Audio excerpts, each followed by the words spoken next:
it's really like I'm bored if I'm not eating, and it's a magical thing. Like I can't. It's interesting because it's like you skinny people, you don't understand what it is to grow up like with this. It's a thing where you can't function around food. Like I remember I was trying to do homework with a buddy of mine, and he brought, I remember exactly what it was. He brought in chocolate covered almonds, and like a person like me, you turn into like a compass. You're trying to use it next to like an iron belt buckle. And, there's no getting your bearings until you've eaten the entire bucket of chocolate covered almonds. I did. I ate the entire bucket. And it's like for me a thing is, my biggest decision of the night is not if I should go to the vending machine, but what I'll get. My thought process goes something like this: I've got $8 and change, but I know I'm gonna want something tomorrow night. So maybe tonight just 2 Famous Amos, a Snickers bar, and a Diet Mountain Dew just to be reasonable. Like, I love the concept of diet soda. I adore it because it's the people who came up with diet soda are the same people who came up with the thing in infomercials where they tell you can get 1 shake weight for 5 easy payments of $10.99, and we'll throw a second one in free. It's the entire thing is it costs them $8 to make it, but because of the moronic logic behind it, you'll get the one and you'll get the 2 for the price of 1. And the diet soda thing is those people got together with the soda people and the vending machine people, and they said, listen, these people are in denial about how they're destroying their bodies. So if we sell them a cancer sugar water instead of a diabetes sugar, we can probably squeeze them for an extra king size. And I love the king size M&Ms too because it's like 2 servings, tear to share. I tear it open and I'm dumping it down my mouth. Like it's like I'm James Franco in 127 hours, and M&Ms are that dirty water that's going to save my life. What I've come to realize is that it's vending machines and porn that are going to ruin me, or have ruined me. It's your call. And it's a whole generation of guys. Like I went on a trip recently over break. I was gone for about 4 weeks, and I realized ahead of time I wasn't going to have any internet access. So what I did was I went on my Kindle and I just searched porn.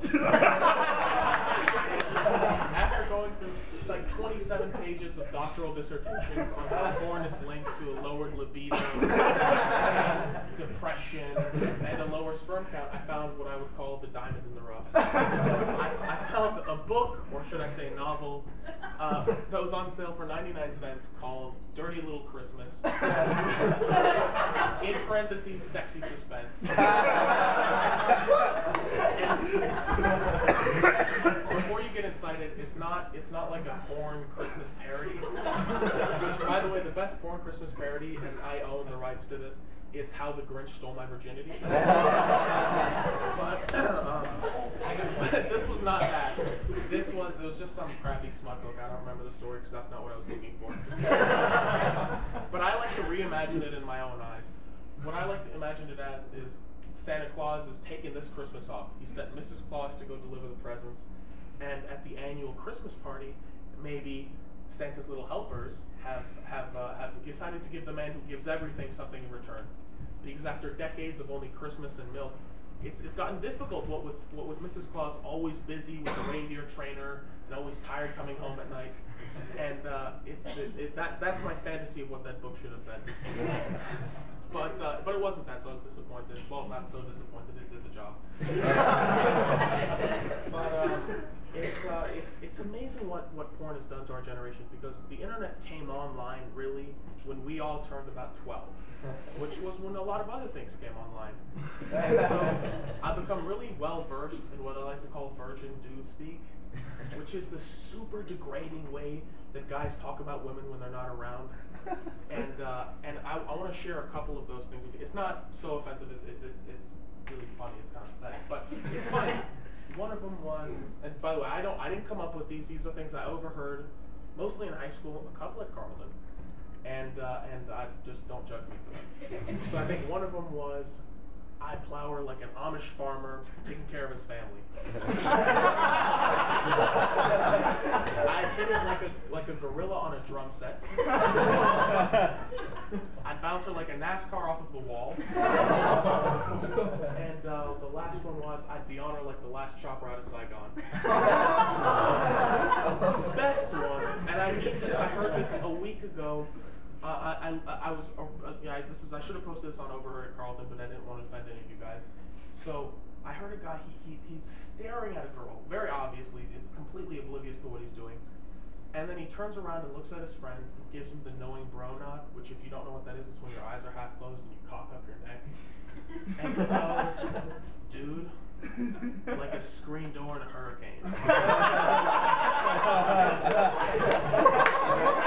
But you can't hate these guys because what it is the more you talk. I think the graph of the more you talk like that, the interactions with women you have, it's the same graph as the guys who say, my black friend's totally cool with me making Kool-Aid and watermelon jokes. You can't hate them because what it is a lack of exposure. These guys have spent decades with pent-up hormonal sexual energy with no way to release it. It's like a billy goat who's rubbing his horns against a tree. That's just complete repression.